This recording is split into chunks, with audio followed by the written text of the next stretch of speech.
விற்குரியோர்களே, அந்த சோவியத் அதிகாரி பவுலோஸை அநேக நேரமாய் அடித்து கொடுமைப்படுத்திக் கொண்டே இருந்தான். பின்பு அந்த அதிகாரி பவுலோஸிடம், நான் உன்னை இனி கொடுமைப்படுத்துவதில்லை, உன்னை சைபீரியா என்னும் பனிபடர்ந்த இடத்திற்கு அனுப்பப் போகிறேன். அது ஒரு கொடூரமான இடம், அது உனக்கும் உன் குடும்பத்தினருக்கும் சரியான இடம் என்று கூறினான்.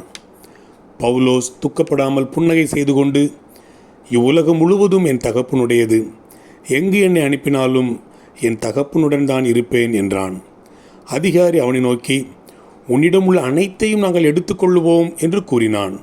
பவுலோஸ் அதற்கு, உங்களுக்கு மிக உயரமான ஏணி தேவைப்படும், ஏனென்று சொன்னால் என்னுடைய பொக்கிஷம் பரலோகத்தில் உள்ளது என்று கூறினான். அதற்கு அதிகாரி அவனை பார்த்து, உன் நெற்றியிலே துப்பாக்கி குண்டை வைப்பேன் என்று கோபத்துடன் கத்தினான். பவுலோஸ் அதற்கு, நீங்கள் என் உயிரை இவ்வுலகிலிருந்து எடுத்துவிட்டால் அடுத்த நிமிடம் நான் என் தகப்பனோடு இருப்பேன், எனக்கு சாவை குறித்த பயமில்லை என்றான்.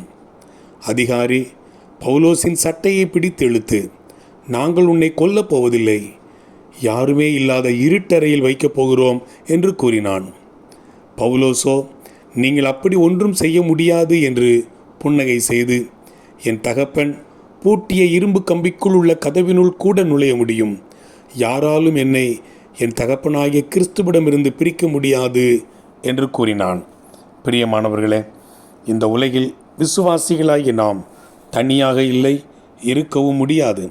நம்மை விட்டு விலகாத ஒரு நல்ல ஆண்டவர் நம்மோடே இருக்கிறார் என்பதே இன்றைய இரத்த சாட்சிகளின் குரலாக இருக்கிறது. வாழ்த்துக்களுடன், ஜார்ஜ்.